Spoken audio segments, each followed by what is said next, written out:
The boxers have been given their instructions. The seconds are out. The crowd is ready for another edition of Shoulder Roll Virtual Boxing with your presenter, the boxing historian, Greg Rashid.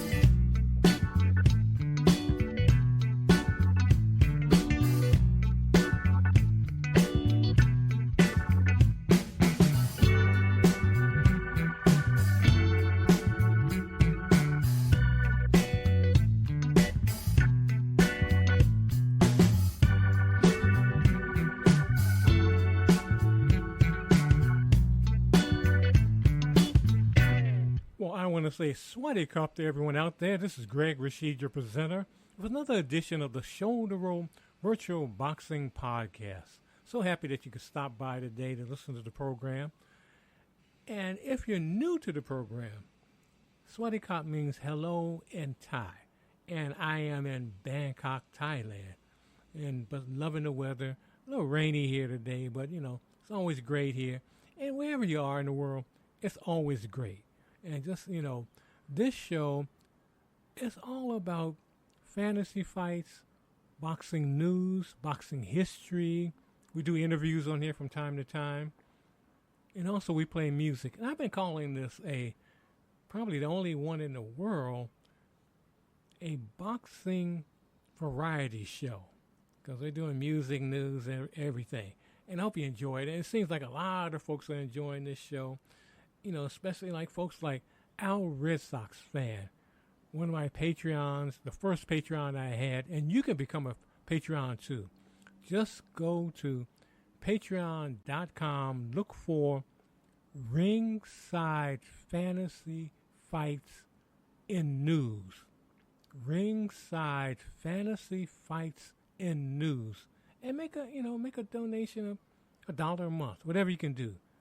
So we can have a better microphone, we can have better equipment, keep the lights on, get some a better fan in here, a little bit of everything. But whatever you can do, really appreciate it. Just as our Red Sox fan did. And by the way, our Red Sox fan has a great YouTube channel. Check it out. Our Red Sox fan, check them out on YouTube. But if you don't want to do Patreon, go to Buy Me a Coffee and look for Ringside Fantasy Fights in News. And donate $1, whatever you can do. Keep us going.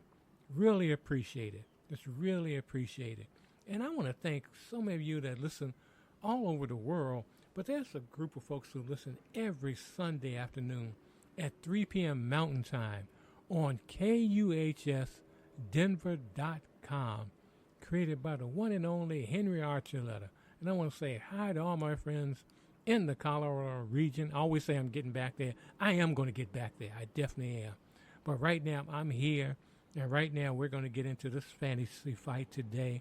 If you're new to the program, what we do, we use various modalities, computer games, card and dice games, to recreate and create what-if fights. And if you listen to the program, you're probably wondering at some point, what would happen if Muhammad Ali fought Mike Tyson? So that's what we do on here. We just use different modes to create these fantasy fights, and they're not anything etched in stone. It's all about fun. I could put these fights in Ali versus Tyson 1,000 times. It could be 50-50, who wins, who loses. But it's all about fun, imagination. And that's what we do here. And today's fight is the final fight, maybe, in this trilogy we've had between these two heavyweights, Tyson Fury and Evander Holyfield. And it's just been, people have really gotten to this online. So I'm not going to get into boxing news yet or boxing history. We're going to get right into the fight. And I want to let you know, this fight is being simmed today by Title Bout 2 PC game, created by Jim Trunza. Title Bout 2 PC game, great game. But we're going to get right into the fight now. Fury versus Holyfield on the Shoulder Roll Virtual Boxing Podcast. Cheers. This is Knockout Nigel, your humble commentator, coming to you from the Mecca of boxing, Madison Square Garden in New York City.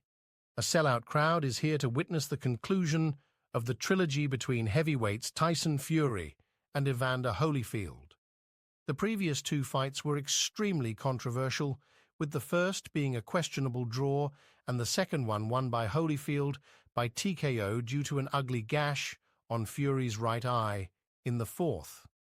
Fury's camp maintains that it was caused by a headbutt, whilst Holyfield's people have repeatedly said it came from a legitimate punch. Be that as it may, let's hope there is no doubt with the result in this one. The bout will be scored on the 10-point system. The judges are Luis Pabon, Santiago Valdez, and Marcos A. Torres. Keeping law and order in the squared circle will be basketball and boxing Hall of Famer Zach Clayton. One key person missing here today will be John Fury. He has been barred from the arena due to causing a riot in the last fight when he headbutted the referee. Thank goodness my bubbly has not been barred. I will take a swig as round one commences. They meet a center ring. Fury lands a partially blocked 1-point combination. Fury lands a partially blocked jab for 1 point. Fury misses with an uppercut. Holyfield misses with a counter combination. Fury lands a 3-point cross. Fury clinches. Fury is complaining that Holyfield head butted him in the clinch. Referee Clayton tells Holyfield to be more careful in the clinches. Fury is moving about the ring, trying to establish position. Fury lands a 1-point left hook. Fury has cut off the ring and pinned Evander Holyfield in the left neutral corner. Fury lands a 3-point combination and 2-point left cross. Holyfield lands a 3-point left jab and 4-point combination to the head. Fury clinches. Holyfield pushes him and misses a left cross. Fury looks noticeably shaken by those blows. He bounces away from Holyfield as the bell sounds. Fury may have landed more shots, but Holyfield's were more telling. Fury had 11 points to 7. The interesting thing about bubbly from New York is that it is the creme de la creme, but it does have a smell like a sewer. Nevertheless, I will take another sip as round 2 begins. Fury lands a 2-point left jab, then misses a right cross. Holyfield misses with a right uppercut, then scores a 2-point left jab. Holyfield connects with a 5-point left hook that knocks Fury into the near ropes. That blow has induced a major swelling under Fury's right eye. Fury suffers major swelling under the right eye. Holyfield lands a 5-point combination that rocks Fury's head back. He is in definite trouble. Fury's brother Tommy is telling him to get off the ropes and clinch. Holyfield misses a right cross. Fury lands a 2-point combo while he remains of the ropes. Holyfield misses a counter left hook. Fury ties up Holyfield and holds him until the bell ends round 2. Holyfield wants to end this fight early. All his punches have bad intentions on them. He dominated that round. He had 12 points to 4 for Fury. Fury's cutman has significantly reduced the major swelling under the right eye of Tyson Fury. And let me take a significant sip of bubbly to begin round 3. The boxers meet at ring center. Fury lands a 2-point right hook and a 3-point right cross. Holyfield lands a 2-point combination. Fury misses a wild left hook. Holyfield lands a 3-point combination. Holyfield lands a 5-point left uppercut that buckles Fury's knees. Fury returns a 5-point left uppercut of his own stuns Holyfield. Holyfield tries to clinch, but Fury pushes him away. Fury lands a 2-point right jab and left uppercut for 4 points. Holyfield's eyes look glassy. One more punch may put him down. Holyfield is leaning against the ropes. He fires out a left jab that misses as the bell sounds to end round 3. Both boys had their moments, but I would give it to Fury, who had Holyfield out on his feet. Fury had 17 points to 10 for Holyfield. A handful of candy corn would be perfect with this bubbly. I'll have the usher fetch me some. As round 4 begins, Holyfield lands a 2-point left cross and 4-point right uppercut that snaps Fury's head back. Holyfield scores a 2-point left hook. Fury lands a 2-point left cross. Fury lands a 2-point combination. Fury lands a 2-point left jab and 2-point combo. Holyfield misses with a left uppercut. Fury misses with a combination. Holyfield misses with a counter left hook. Fury lands a 4-point combination and 2-point left jab. They are toe-to-toe. Holyfield misses a right hook. Fury misses a combination. Fury has backed away and is on his toes now. It is amazing to see someone his size moving so smoothly around the ring. Holyfield is stalking his man as the bell ends round 4. Another hard round to score, but I give Fury the edge. 14 points to 8. Thank you, my good man. Some candy corn to go with my bubbly. Let me take a handful as round 5 begins. They meet at ring center. Holyfield lands a 2-point left jab. Fury lands a 2-point right uppercut and 2-point left cross. Holyfield lands a partially blocked left jab for 1 point. Holyfield lands a 3-point double jab. Holyfield misses with a right cross. Fury misses with a counter combination. Holyfield lands a 2-point left hook. Holyfield goes upstairs and downstairs with a 5-point head and body combination that staggers Fury. Fury is trying to cover up in the neutral corner. Holyfield misses with a left hook, but connects with a 3-point right uppercut that causes Fury's nose to bleed. Holyfield attempts another right uppercut before the bell ends round 5. Holyfield gave Fury a beating in that round. Holyfield had 16 points to 4 for Fury. Unlike the previous 2 fights, Holyfield has gone straight at Fury. Defense be damned. And I have run out of candy corn. My good fellow, can you fetch me some more? The bell has begun round 6. Holyfield lands a 3-point left uppercut. He follows with a 5-point left cross to the head that has Fury staggering. He clinches. Holyfield lands a partially blocked combination for 1 point out of the clinch. Holyfield misses with a right uppercut. Fury lands a 2-point left hook and 2-point combo. Holyfield misses a left cross. Fury misses a counter right cross. Holyfield clinches. Fury tries to pull Holyfield down with his weight, but referee Clayton breaks it up at the bell. In my book, that was another Holyfield round. He had 9 points to 4 points for Fury. Thank you for another bag of candy corn. My good fellow, that fellow reminds me of someone. I can't place it right now as round 7 commences. He is very large for an usher. Fury lands a 2-point right hook that causes a major swelling over Holyfield's right eye. Fury lands a 2-point left hook to the eye. Fury lands a 5-point combination that has Holyfield on rubbery legs. Holyfield recovers to land a 3-point left hook. Fury clinches.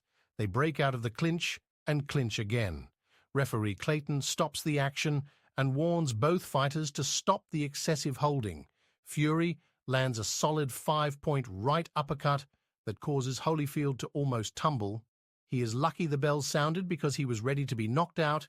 Fury came alive in round 7. He had 15 points to 3 for Holyfield. Let me come alive with some bubbly. I am still trying to figure who that usher is. Holyfield runs straight at Fury and lands a 5-point right lead, followed by a 5-point left hook to the temple. Fury is down. The referee has begun the count. At 7, Fury bounces up, but his legs are unsteady. Holyfield misses a combo. Fury counters with a 3-point combination. Holyfield misses with a left uppercut, but lands a 5-point combo that causes a cut on Fury's left cheek. Holyfield throws a low left hook that has him admonished by the referee. Holyfield moves forward and lands a 4-point combination. Fury fires out his own 3-point combo. Holyfield moves his feet to an angle and lands a scorching right hook that knocks Fury into the ropes. The ropes are the only thing holding Fury up. Holyfield pins Fury against the ropes and lands a 4-point left hook to the body and a 5-point combination to the head. Fury is trying to dodge the blows, but he is already out on his feet. A Holyfield 5-point left uppercut causes Fury's mouthpiece to fly into the stands. Tommy Fury has thrown in the towel. He has seen his brother take enough punishment. Referee Clayton stops the proceedings at 2:53 of the 8th. The winner by TKO is Evander the real deal Holyfield. I will take a handful of candy corn and drink some bubbly before I go in the ring. Hey, wait a minute. Watch it. The usher has gone into the ring. Wait a minute. That is John Fury, Tyson's father. He is screaming at his son, Tommy, for throwing in the towel. Before Tommy can respond, John headbutts him. Oh no. There is about to be another riot. I will return you to our Bangkok studio. This is Knockout Nigel. Cheers. John Fury, don't you dare headbutt me. Now, with all the security they have at Madison Square Garden, how did John Fury get in there? Who knows? But anyway, hopefully Knockout won't get headbutted.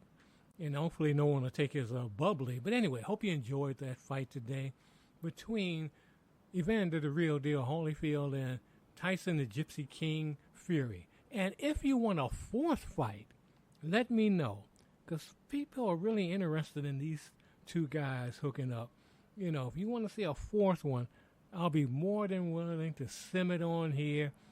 You know, just let me know. Leave your comments wherever you listen to the program. Leave your comments and let me know. As so many people do, talking about the show and how they really like it. So please, you know, just please do that. But and I know some of you are thinking, well, you know, Tyson Fury's so big. I mean, he's 6'9", Evander's 6'2". I don't know, but keep in mind, Evander fought Lennox Lewis, Riddick Bowe, Valiev. You remember him, the Russian heavyweight champion? He fought George Foreman and more than held his own and beat a couple of them. So, you know, it's Evander's tough. I mean, Evander is one of my all-time favorite boxers. Every fight you see him in, he gives 100% or more. I mean, he doesn't play. He's in my opinion, one of the all-time greats. It's amazing. You put him in any era, and he's going to give you a fight and a half. Just something. So if you want to see these guys hook up again, or maybe have Evander fight somebody else, or Tyson Fury fight someone else on here, let me know. But right now, we're going to have Sonia come in, and she's going to talk a little bit about what's going on in boxing news this week, starting with Tank Davis. So let's hear Sonia talk about Tank Davis on the Shoulder Roll Virtual Boxing Podcast. Gervonta Tank Davis has been given the green light to travel outside the United States to Paris, France, to advise Team USA boxers for the Olympics. Tank Davis is still on probation from a 2020 conviction for a hit and run, so he needed permission to leave the US. Davis, 29, has been invited by Team USA to advise their fighters, many of whom look up to him and would appreciate his help in this important competition. Tank will reportedly be in France from July 19 to August 12. Tank's fighting style of giving away rounds and then coming back to score a one-punch knockout wouldn't work for amateurs because they can't afford to give away 3 rounds and hope for a knockout. The men's competition in the Olympics is 3 rounds, and they've got to press from the opening bell to get the win. Given his status amongst the world's best boxers, Mr. Davis would be a key asset in motivating and supporting our team to achieve Olympic greatness and become the #1 nation in the world at this year's Olympic Games, Matt Johnson, high-performance director for USA Boxing, wrote in a June 26 letter to Handy, to the Baltimore Banner. They're forced to work hard the entire fight and can't count on yuling the victory out with a fight-saving knockout late. Fighters like Tank Davis wouldn't do well in Olympic competitions without changing his style because he couldn't afford to be lackadaisical. It'll be interesting to see how Gervonta will affect the young Team USA fighters by mentoring them and giving them guidance. Tank's power game is more suited to the pro ranks, and it's unclear what impact he could have on the fighters. Amateur boxing is an entirely different sport from the pro game. It's like comparing badminton to tennis.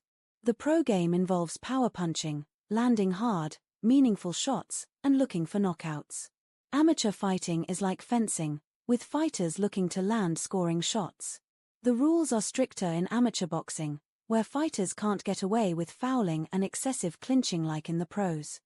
Jake Paul vs. Mike Perry Fight Week has arrived, and so have the pre-fight antics. Paul, 9-1, a YouTuber turned professional boxer, will face Perry, 0-1, a UFC veteran turned bare-knuckle boxer, in a 200-pound, 8-round traditional boxing match at Amalie Arena in Tampa, Florida, on July 20th. The event airs on DAZN pay-per-view. In a face-to-face pre-fight interview, the problem child sat inches from BKFC's King of Violence to exchange thoughts about their upcoming battle. It didn't take long for the questions prompted by the moderator to produce answers that ranged from professional critiques about techniques between two fighters to a professional wrestling promo battle between two elementary school children. I'm too sharp, too clean, punch way too hard, power in both hands, he makes a lot of mistakes, Paul said on MVP Face to Face. Even on his mitt work video he posted today. There's nothing he can do, and I respect him. He's very violent. It's not taking away from Mike Perry. He can beat a lot of people, but he can't beat me. Perry quickly rebutted, dismissing Paul's results against other former MMA fighters like Tyron Woodley and Anderson Silva, who fought Paul when they were past their primes. I'm just now reaching prime, Perry said. I'm just now getting to where I've been doing my best. I learned through the UFC, which was a tough place to learn. Since learning, now I'm having the success brawling these people. Shakur Stevenson, WBC lightweight champion, told DAZN tonight that he'd be interested in defending against his number one contender, William Zepeda, next. The unbeaten Stevenson, 22-0, 10 KOs, says he feels Zepeda's fighting style would bring out his best. However, he said he hadn't made up his mind about who he was going to sign with next as a free agent. Zepeda's promoter, Oscar de la Hoya, posted on social media that he'll only fight Shakur if he's signed with Golden Boy Promotions. If that's true, Shakur only has one option if he wants the Zepeda, 31-0, 27 KOs, fight, and that's to sign with Oscar. He throws a bunch of punches, he's great with his style. But a guy like that would bring the best out of me, said Shakur to DAZN about Zepeda. That would be a tough fight for Shakur. He can't fight Zepeda like he did Artem Harutyunyan last Saturday night because he punches too hard and throws far too many punches. Zepeda won't run around the ring like Harutyunyan did. If Shakur attempts to punch him, it won't end well for him. Zepeda throws non-stop shots, and he would chop Shakur up as he did Giovanni Cabrera and Maxi Hughes. Shakur is from the same cloth as those fighters regarding power and finesse-oriented. If Shakur fought Zepeda, he would need to move all night like he did against Edwin de los Santos and Jeremiah Nakathilia for him to win. It would be boring for the fans, and Shakur's popularity would continue to drop. Stevenson might not win a decision fighting like that against Zepeda unless the judges forgave his reluctance to fight. They were when he fought de los Santos, but he might not get lucky against Zepeda because his timid nature would be even more apparent against him. Stevenson has been praising promoter Eddie Hearn a lot this week, and some believe that's his destination to ink with Matchroom Boxing. Hearn doesn't have a deep stable at 135. Indeed, the only fighter Hearn can offer Shakur at lightweight is Andy Cruz, the 2020 Olympic gold medalist, who is a pure boxer. He's not well known, and Shakur won't make a goldmine fighting him. He might lose to him because he's a skilled fighter with an identical safety-first style. Thank you very much, Sonia. And by the way, I don't care what people say. Shakur Stevenson is one of the best fighters in the world. He's in the top 15. I mean, Shakur can fight. I know a lot of you want to see knockouts and all that, like knockout Nigel, but in actuality, look at his skills. If you know anything about boxing, his defensive skills, how he sets up punches, he is a superb fighter, and he's going to grow. And if you look at him, he's getting bigger in upper body, and he's going to show his knockout abilities. But he, don't sleep on him. Don't fall for what a lot of folks in the media are saying, casual fans are saying, Shakur, he's timid, he's this. No, he's not. This kid can fight. He is something. And I can see him, like he's going to, if he continues the way he is right now, I think you're going to be talking about in another couple of years a Hall of Famer. Shakur can battle. He can really battle there. But anyway, hope you enjoyed that latest boxing news there. And right now, Sonia's going to talk about some things that happened in boxing history this week. And this week being, I'm taping the show on Friday, July 19th. So anything from the 19th to the 22nd we'll be talking about. And maybe even a little earlier. But let's hear what Sonia has to say on the Show to Roll Virtual Boxing Podcast. July 20th, 2002. 31-year-old Vernon Forrest defeats 30-year-old Shane Mosley via 12-round unanimous decision to retain the WBC and the ring welterweight titles. July 20th, 2019, 41-year-old Manny Pacquiao defeats 30-year-old Keith Thurman via 12-round split decision to win the WBA Super welterweight title. July 21st, 1982, 23-year-old Salvador Sanchez defeats 24-year-old Azuma Nelson via 15th round TKO to retain the WBC and the ring featherweight titles. July 21st, 1989, 23-year-old Mike Tyson defeats 29-year-old Carl Williams via first-round TKO to retain the WBA, WBC, IBF, and the ring heavyweight titles. July 22nd, 1963, 31-year-old Sonny Liston defeats 28-year-old Floyd Patterson via first-round KO to win the WBC heavyweight title and retain the WBA and the ring heavyweight titles. He becomes an undisputed champion with this win. I mean, so many of those fights she just mentioned, and thank you again, Sonia, so many of those fights she mentioned, it seems like I was looking at them last week. Not on YouTube, but looking at them live. But anyway, there's so much boxing history, so much to enjoy and learn about the history, because it's more than just the fights. There's the social aspect of these fights, what's going on at that time. Just a great sport. And as you know, obviously, I just love boxing. But anyway, we're going to switch up here. We're going to get into a little music. But first, if you're listening to this program on my YouTube channel, please fill out the community survey. We always put a survey on there about different fights and all. And I want to know, so far we've had, it's right now, it's 55-45. 55 being for Lomachenko. But I put out there who would win the fight, Tank Davis or Lomachenko. Vasily Lomachenko. Who do you think? So fill out the form on there. Just simple to say Lomachenko or Davis. My opinion, I think Tank's too much. No matter, a lot of people say, well, if Tank wins, well, Lomachenko's old now. He's 37, Maybe if they had fought at his peak at somehow, he was 25 and all, he could beat Davis. But no, I don't think so. I think Tank Davis just has too much.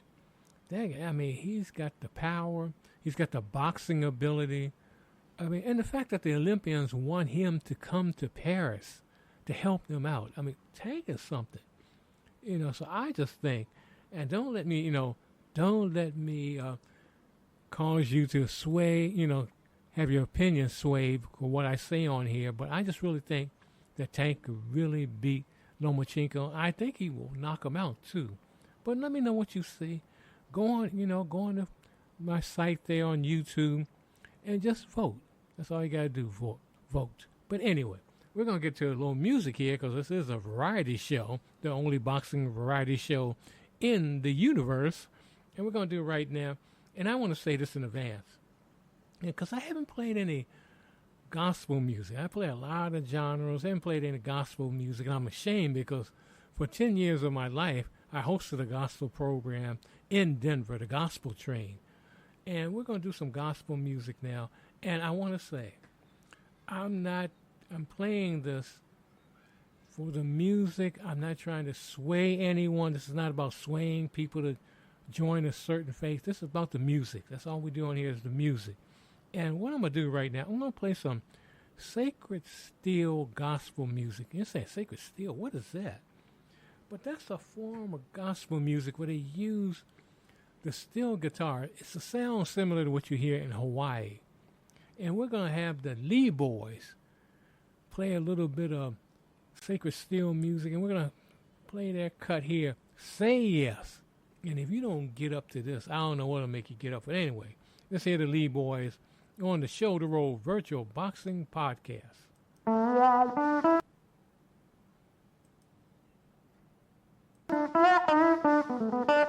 Hey, hey, hey.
I'm sure some people out there are saying, what happened to all the boxing? What's happening on? But remember, like I said, we do boxing history, boxing news, fantasy fights, but we also play music on here.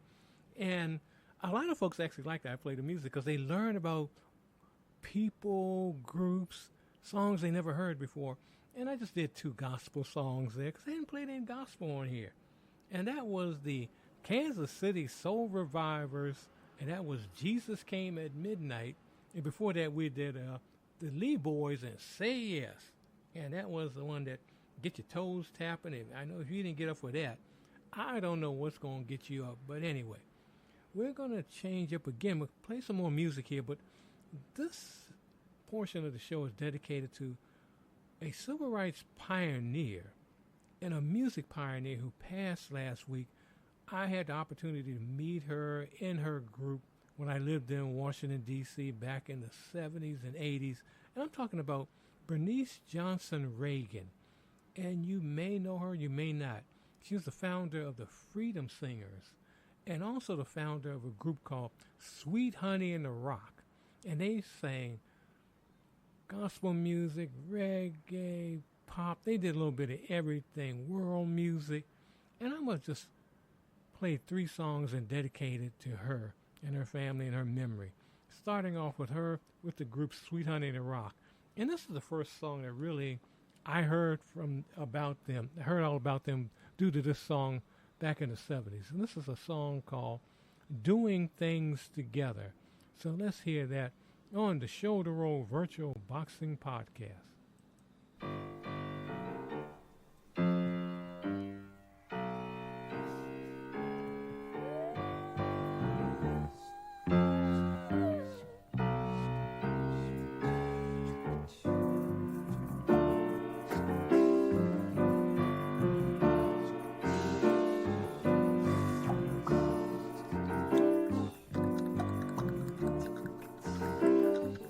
Always sing my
That was Bernice Reagan with Sweet Honey in the Rock, our tribute to her because she passed earlier in the week, and that was Running. Before that, we did In the Morning When I Rise, and we started to set off with Doing Things Together. Bernice Johnson Reagan, who passed earlier in the week, amazing musician, amazing folklorist, amazing historian. Just some, if you don't know about her, and I'm sure a lot of you who listen to my program probably never heard of her, yeah, Google the name, learn some more about her. Just very important figure in history, and as far as music history and just civil rights history and just music history in general. Bernice Johnson Reagan. But anyway, we're getting ready to get out of here on the Shoulder Roll Virtual Boxing Podcast. Hope you enjoyed the program today. The fight we had between Tyson Fury and Evander Holyfield. Hope you enjoyed that. If you have some suggestions you want to promote a fight, let me know wherever you listen to the program. Please drop me a line, as so many other people do. But we're going to get out of here right now. And as we always say, go in love and go in peace. And when you get up in the morning, get up, go to that mirror, look at yourself, hug yourself, and say, I love myself. If you're sight impaired, get up, hug yourself, and say, I love myself. Because if you don't love yourself, you can't do anything. You can't, just get back in the bed. But, you can't do anything. You can't help anyone because you can't help yourself because you don't love yourself. So how you going to love anyone else? How you going to do anything? But we need folks now, more than ever, just to bring some love and just compassion and just peace and just, positive energy to wherever you live in this world. Whatever community you're in, do what you can because we're on this little sphere in this universe together. So do what you can to make it a better place. It's, just simple little things you can do. Not earth-shaking things, but they become earth-shaking when you help someone. You help that one person, that's as earth-shaking as just doing a large mobilization to help a community. Just anything you can do. It really is greatly appreciated in the universe. But anyway, this is Greg Rashid. Go in love and go in peace. We'll see you again on the Shoulder Roll Virtual Boxing Podcast. Have a great day and help someone out there along the way. Take care.